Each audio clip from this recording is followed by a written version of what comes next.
Hello everyone, कैसे हैं आप सब। मैं पूरी उम्मीद करती हूँ आप सब हेल्दी और वेल्दी होंगे। चलिए शुरू करते हैं हमारी कहानी कात्यायनी का आखिरी भाग। कोई हर्षिता को नीचे फेंकने वाला था, तभी किसी ने हर्षिता को उसके हाथों से छीन लिया। कात्यायनी खड़ी थी। पीछे से दूध के बोतल गिरने की आवाज़ आई। गौरी अपने सीने पर हाथ रखे उसे ही देख रही थी। वह सीधे कात्यायनी के पास गई और उसकी गोद से हर्षिता को ले उसका चेहरा चूमने लगी। उसने कहा, आप ये क्या कर रही थी दादी साहब। चंद्रप्रभा जी ने कहा, हम राजशेखर के बच्चे को जिंदा नहीं छोड़ेंगे। दो इस बच्चे को, हम इसे मार डालेंगे। वह गौरी की गोद से हर्षिता को छीनने की कोशिश करने लगी। कात्यायनी ने उनका हाथ पकड़ पीछे धक्का दे दिया।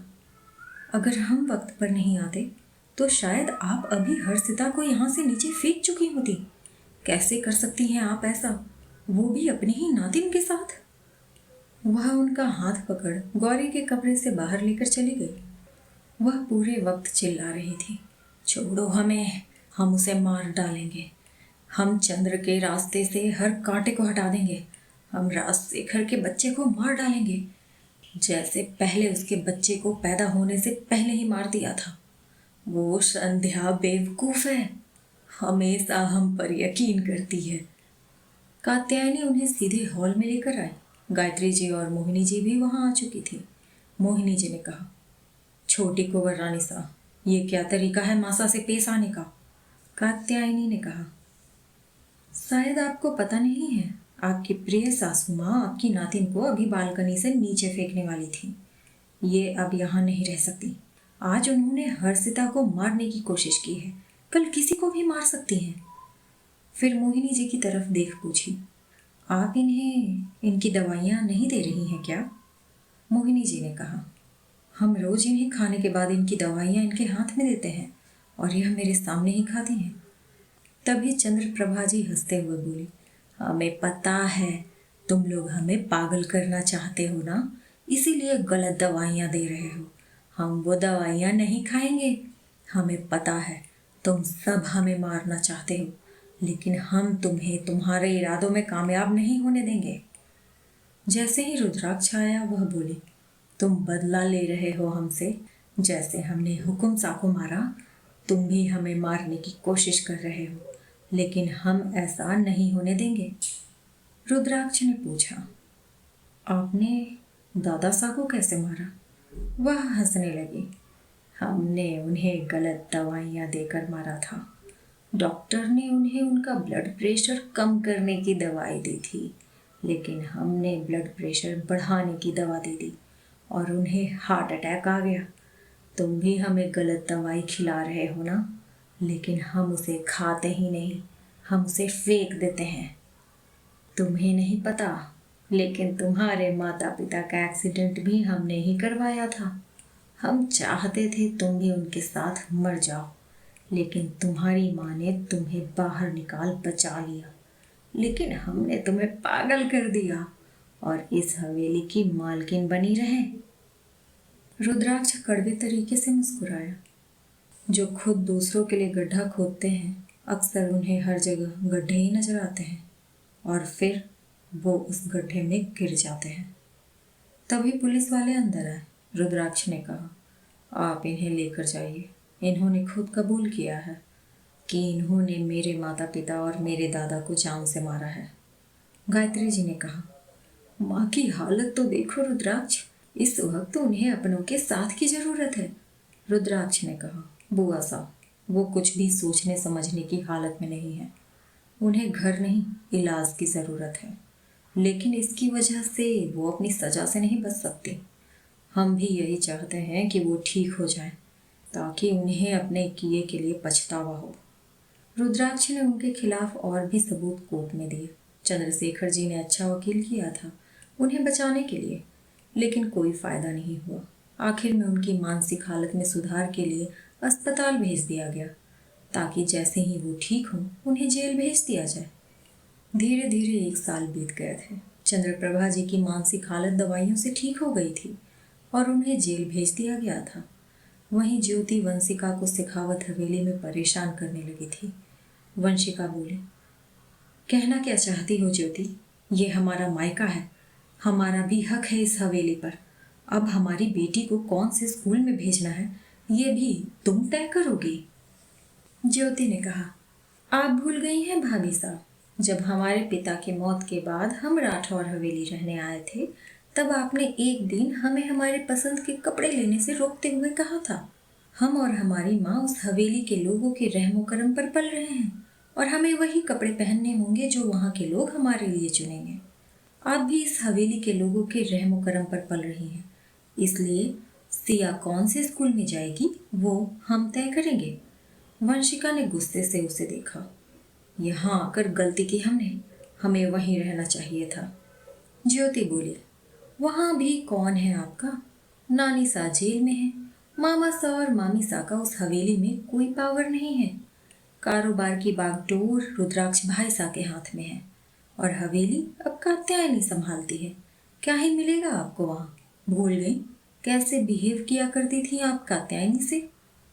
तभी दरवाजे से कात्यायनी की आवाज़ आई, आप गलत सोच रही हैं, शिया और आयुष हमारी जिम्मेदारी है।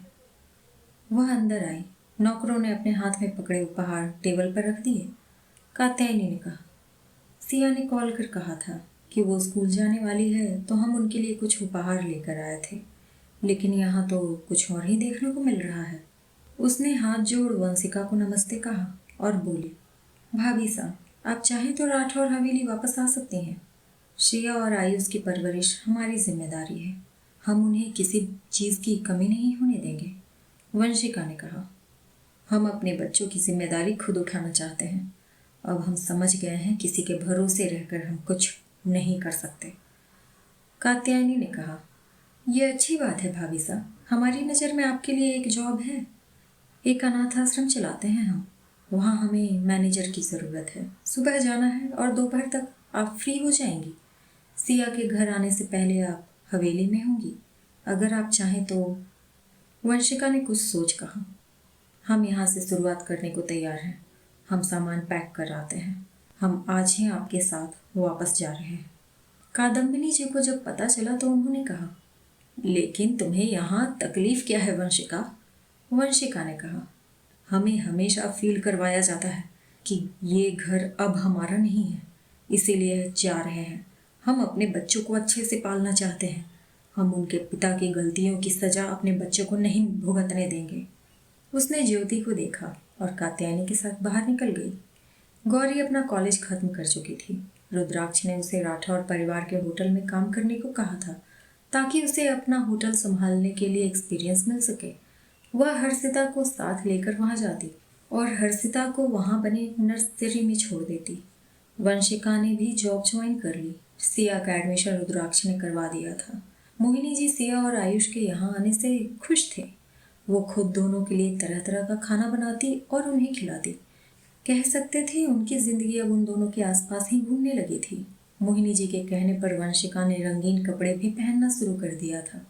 चंद्रशेखर जी ने कारोबार को छोड़ने का निर्णय लिया था। एक दिन दोनों बच्चों के लिए कपड़े खरीदने गए थे। उसी दिन शाम के वक्त गौरी और कात्यायनी हॉल में हर्षिता के साथ खेल रहे थे।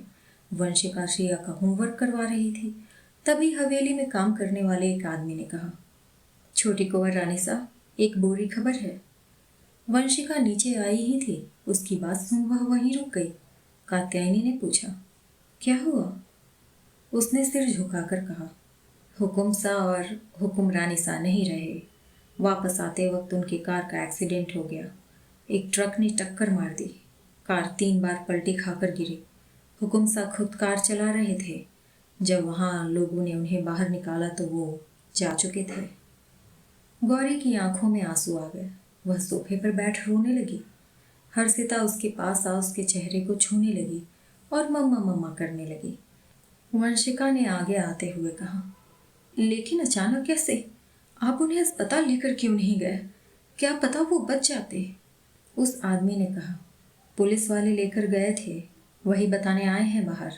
उन्होंने कहा उनका शरीर लेने के लिए किसी को जाना होगा।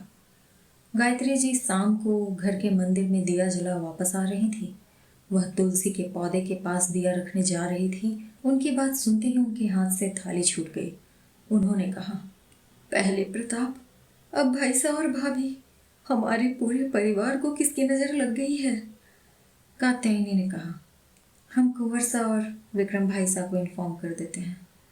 वह सोचते हुए जाने लगी, इन्होंने तो कुछ भी नहीं किया, तो ये एक्सीडेंट, ये सच में किस्मत का खेल है क्या? जल्दी ही उनका पार्थिव शरीर हवेली लाया गया। चंद्रप्रभा जी उनके आखिरी दर्शन के लिए आई थी। उनकी आंखों से आंसू सूख नहीं रहे थे।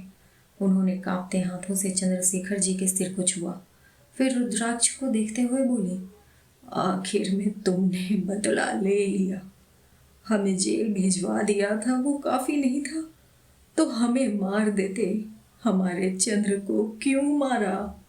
रुद्राक्ष ने कहा, अगर हमें यही करना होता दादी साहब, तो आपको जेल में नहीं डलवाते।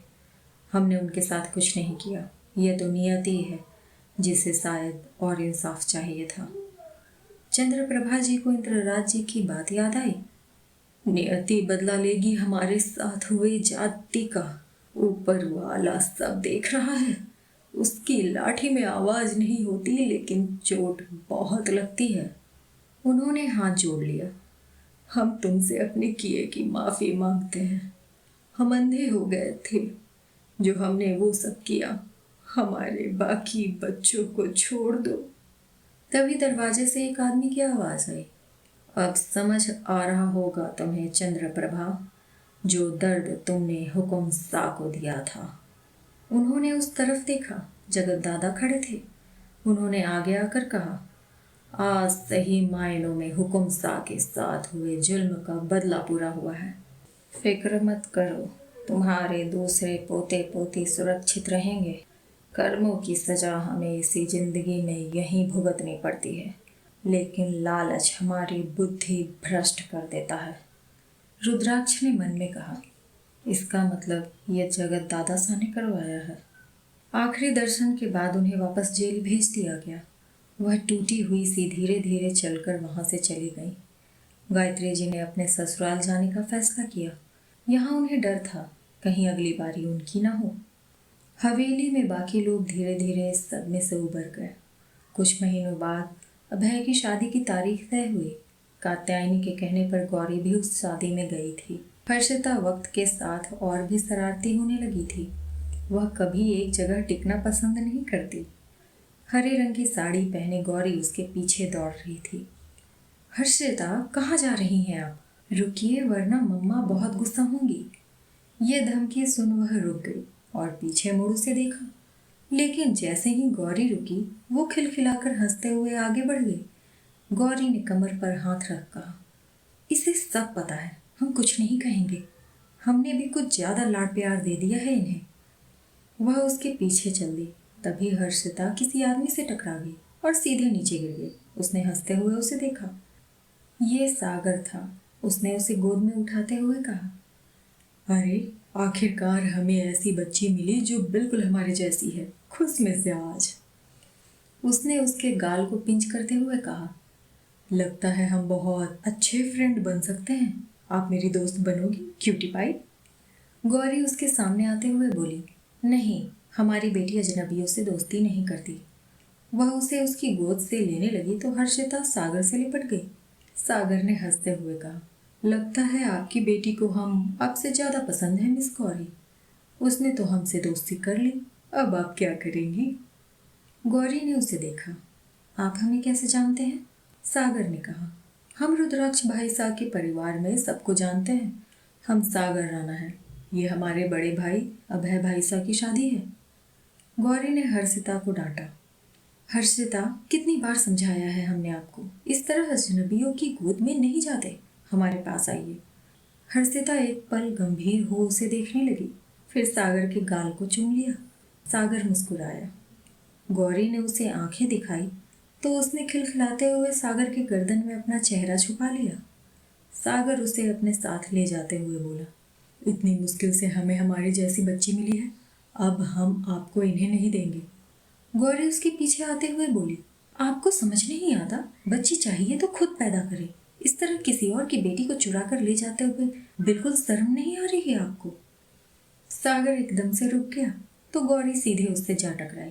उसने मुड़कर कहा, हमने उसे चुराया नहीं है, वो खुद चलकर हमारे पास आई है, इसलिए ये अब हमारी हुई। गौरी ने कहा, कल को हमारी ज्वेलरी गिर गई और हमारे उठाने से पहले किसी और ने उठा ली तो क्या वो उसकी हो जाएगी?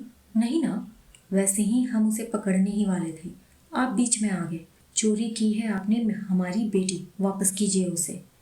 कात्यायनी और रुद्राक्ष दोनों के पास आए। कात्यायनी ने पूछा, क्या हुआ, आप लोग बहस क्यों कर रहे हैं? गौरी ने उसे तिरछी निगाहों से देखते हुए कहा, देखिए ना भाभी साहब, ये हर्षिता को नहीं दे रहे हैं। सागर ने कहा, भाभी साहब, हर्षिता खुद हमारे पास आई है, उसे हम उसकी माँ से ज़्यादा पसंद है तो इसमें हमारी क्या गलती है? हमें बच्चे पसंद है। आप लोग तो मुझे चाचू बना नहीं रहे, तो किसी और के बच्चे को ही लूँगा ना खेलने के लिए। रुद्राक्ष ने कहा, गौरी, आप जानना चाहती थी ना अच्छा बिजनेस कैसे चलाया जाए। आप सागर के साथ कुछ दिन काम क्यों नहीं करती? वो आपके लिए बेस्ट टीचर साबित हो सकता है। गौरी ने कहा, आप है ना, हमें और किसी की ज़रूरत नहीं है। सागर ने कहा, हम भी तुम्हें कुछ नहीं सिखाना चाहते। रुद्राक्ष ने कहा, वो अभी मार्केट में बहुत डिमांड में है, हम भी उससे ही सजेशन लेते हैं। आपको ये मौका छोड़ना नहीं चाहिए। फिर सागर को देख बोला, सागर, गौरी की थोड़ी मदद कर दो ना। सागर ने सोचकर कहा, एक शर्त पर, तुम हमें हर्षिता के साथ खेलने दोगी? गौरी ने धीरे से हाँ में सिर हिला दिया। तभी राघव सागर के पास आते हुए बोला, कितनी क्यूट बेबी है, हमें दीजिए ना भाई साहब। सागर ने कहा, वो सिर्फ हमारे पास रहना चाहती है, वो किसी के पास नहीं जाएगी। राघव ने हाथ बढ़ाया तो हर्षिता उसे देख हंसने लगी। फिर सागर से लिपट गई। उसने कहा, हमें तो पहले से पता था कि हम लड़कियों में बहुत पॉपुलर हैं। देखो, इतनी छोटी बच्ची भी इस बात को समझती है, फिर भी हमारी शादी नहीं हो रही। हम शादी करेंगे तो ऐसे 4-5 बेटियां पैदा करेंगे। गौरी ने मुस्कुराते हुए कहा, और आपको क्या लगता है कि आपकी पत्नी इतने बच्चे पैदा करना चाहेगी? पता भी है एक बच्चे को पैदा करने में कितनी परेशानी होती है। अभी तो शादी भी नहीं हुई आपकी, 4 बेटी पैदा करेंगे।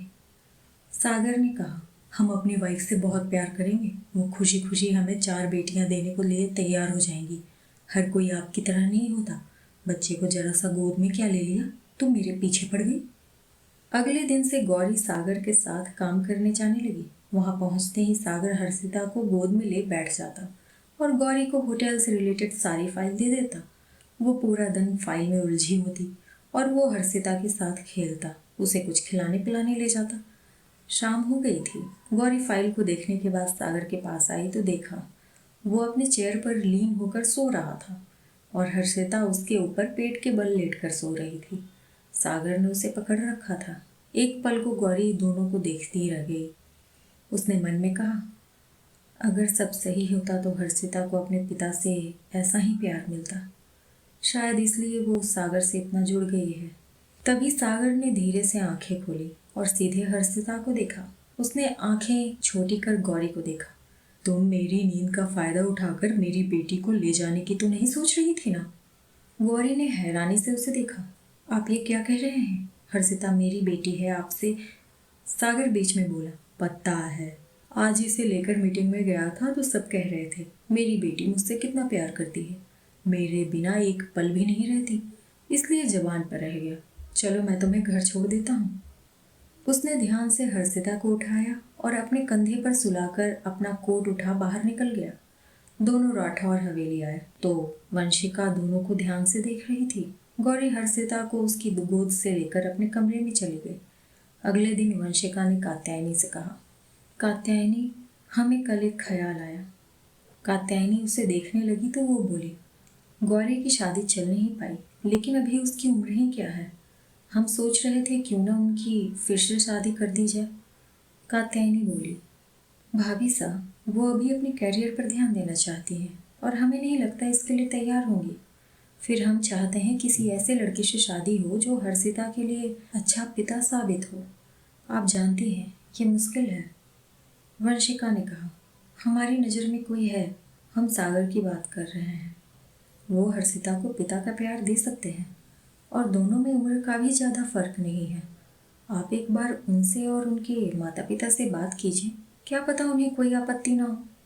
कात्यायनी सोचने लगी। उसने रुद्राक्ष से बात की और दोनों ने जयदेव जी और वीणा जी से बात की। दोनों सोच रहे थे। जगत दादाजी ने कहा, गौरी अच्छी लड़की है, लेकिन क्या वो इस परिवार को अपना पाएगी? अगर उन्हें कल को पता चला हमने उनके माता पिता की जान ली है तो? रुद्राक्ष ने कहा, हम पहले गौरी और सागर से बात करना चाहते हैं। गौरी ने सीधे कहा, हम शादी नहीं करना चाहते भाई साहब। कात्यायनी ने कहा, एक बार हर्षिता के बारे में सोचिए। क्या उसे पिता की ज़रूरत पड़े और वो शायद सागर में अपने पिता को ढूंढने भी लगी है। फिर वो भी तो कितना प्यार करता है हर्षिता से। गौरी ने फिर भी इनकार कर दिया। उसी दिन ऑफिस में वहां पहुंचते ही हर्षिता दौड़कर सागर की गोद में चली गई। तीनों आज होटल के विजिट पर जा रहे थे। लिफ्ट में गौरी की नज़र उन दोनों पर ही थी। तभी लाइट चली गई। गौरी ने पैनिक करते हुए कहा, ये रुक क्यों गई? सागर ने कहा, थोड़ी देर में खुल जाएगी, फिक्र क्यों कर रही हो? तभी गौरी ने घबराकर कहा, हमें डर लग रहा है। सागर ने अपने फ़ोन की लाइट ऑन की। अब ठीक है? लेकिन गौरी अभी भी गहरी सांसें ले रही थी। उसने आगे बढ़कर गौरी को गले लगा लिया और पूछा, अब ठीक है? गौरी ने भी उसे पकड़ लिया। थोड़ी देर में वो नॉर्मल हो गई। लिफ्ट खुलते ही वो बाहर निकल गई। उसने खुद से कहा, क्या कर रहे थे हम? सागर होटल में सबको यही कह रहा था कि हर्षिता उसकी बेटी है। हर्षिता ने जैसे ही गौरी को मम्मा बुलाया, सब दोनों को देखने लगे। मैनेजर ने कहा, सर आपने शादी कर ली, हमें बताया भी नहीं। दोनों एक दूसरे को देखने लगे, लेकिन कोई जवाब नहीं दिया। दोनों वहाँ से लौट रहे थे। तब सागर ने कहा, मैंने सुना रुद्राक्ष भाई साहब तुम्हारी और मेरी शादी की बात कर रहे थे। हमें इस रिश्ते से कोई परेशानी नहीं है। वैसे भी हर्षिता मुझे पसंद है, लेकिन हमारी एक शर्त है। गौरी ने उसे देखा तो वह बोला, हमें 2 और बेटी चाहिए। गौरी ने उसे आंखें छोटी कर देखा तो वह हंसने लगा। हम एक से भी काम चला लेंगे, एक तो पहले से है हमारे पास। गौरी मुस्कुरा दी और पूछी, आपकी वो 4 बेटियों का प्लान का क्या? सागर ने एक गहरी सांस छोड़ते हुए कहा, हमें 9 महीने उन्हें पेट में नहीं रखना, इसलिए हम डिसाइड भी नहीं कर सकते। बाकी तुम्हारी मर्जी। गौरी ने कहा, आप मेरे बारे में सब कुछ जानते होंगे और मैं ये भी कहना चाहती हूँ कि मेरे लिए दोबारा किसी से प्यार करना इतना आसान नहीं होगा। सागर मुस्कुराया, तुम्हें मेरे चार्म के बारे में पता नहीं है। कोई भी लड़की मुझे जानने के बाद मुझ पर फिदा हुए बगैर नहीं रह सकती। तुम उसकी फिक्र मत करो, तुम्हें बहुत जल्द मुझसे प्यार हो जाएगा, जैसे हर्षिता को हो गया है ना हर्षिता? हर्षिता ने हाँ में सिर हिलाया। गौरी ने धीरे से कहा, इनके साथ रहते रहते आजकल इनकी हर बात में सर हिलाने लगी है। सागर ने ये सुन कहा, तुम्हें क्यों जलन हो रही है? जल्दी ही दोनों की शादी की डेट फिक्स कर दी गई। उदय जी और सरस्वती जी भी शादी के लिए आए थे। राघव उनके साथ बैठा उनसे बातें कर रहा था। आपको पता नहीं है काकी साहब, शिवानी दी आपके सामने जैसी दिखती हैं वैसी बिल्कुल नहीं है। उन्होंने उस दिन अपनी अदाएं दिखाकर आपको इम्प्रेस कर लिया था ताकि आप शादी के लिए हाँ कर दे, लेकिन असल में वो पूरी चुड़ैल हैं। तभी किसी ने उसके कान पकड़ लिए। शिवानी ने उसे खड़ा करते हुए कहा, क्या कर रहे हो? हमारे ही ससुराल वालों से हमारी बुराई कर रहे हो? तुम्हारे जैसा भाई हमने आज तक नहीं देखा। वह चिल्लाया, कात्यायनी दीदी बचाओ। राघव कात्यायनी के आते ही उससे जाकर लिपट गया। शिवानी ने अपने दोनों हाथ कमर पर रखते हुए कहा, समझा दो इसे, जब देखो तब हमारे खिलाफ सबको भड़काता रहता है। सच कह रहे हैं, किसी दिन हमारे हाथों से ठीक से पिटेगा ये। राघव कात्यायनी के पीछे खड़ा होते हुए बोला, जब तक दीदी हमें प्रोटेक्ट करेंगी आप हमारा कुछ नहीं बिगाड़ सकती। वह यह कहकर भाग गया। सरस्वती जी ने पूछा, कब सच बताने वाली हो उसे? कात्यायनी ने कहा, हम उसे परेशान नहीं करना चाहते। जब वो सारी चीज़ों को समझने के लायक हो जाएगा तब हम उसे सच बता देंगे। वैसे भी तो वह हमें दीदी ही कहता है। आखिरकार सागर की बारात सजी, वह भी हाथी पर। राघव उसका सहवाला बना था। दोनों हाथी पर बैठे थे और नीचे सारे लोग डांस कर रहे थे। फेरे हो रहे थे। जब कात्यायनी ने धीरे से रुद्राक्ष के कान में कहा, आपके लिए खुशखबरी है। रुद्राक्ष ने उसे देखा तो वह बोली, आप पिता बनने वाले हैं हुकुम साहब। रुद्राक्ष ने उसे गले से लगा लिया। आखिर में उनके प्यार की निशानी इस दुनिया में आने वाली थी। सागर ने जैसे ही ये सुना, उसने कात्यायनी को गोद में उठा लिया। फाइनली मैं चाचू बनने वाला हूँ। गौरी लकी है मेरे लिए। उसने जाकर गौरी के गाल को चूम लिया। वह शर्म से नीचे दिखने लगी। पार्वती जी ने ना में सिर हिलाते हुए कहा, इसका बचपना कभी नहीं खत्म होने वाला। ये कात्यायनी का आखिरी अध्याय है। कात्यायनी को इतना प्यार देने के लिए आप सबका बहुत बहुत धन्यवाद। मैं कुछ दिन का ब्रेक ले रही हूँ, उसके बाद नई कहानी के साथ आऊँगी। थैंक यू सो मच इस वीडियो को यहाँ तक देखने के लिए। अगर आपको ये कहानी पसंद आई तो प्लीज़ वीडियो को लाइक कीजिए, कमेंट कीजिए और चैनल को सब्सक्राइब करना मत भूलिएगा। मैं मिलती हूँ आपसे एक नई कहानी के साथ। तब तक के लिए take care and bye bye.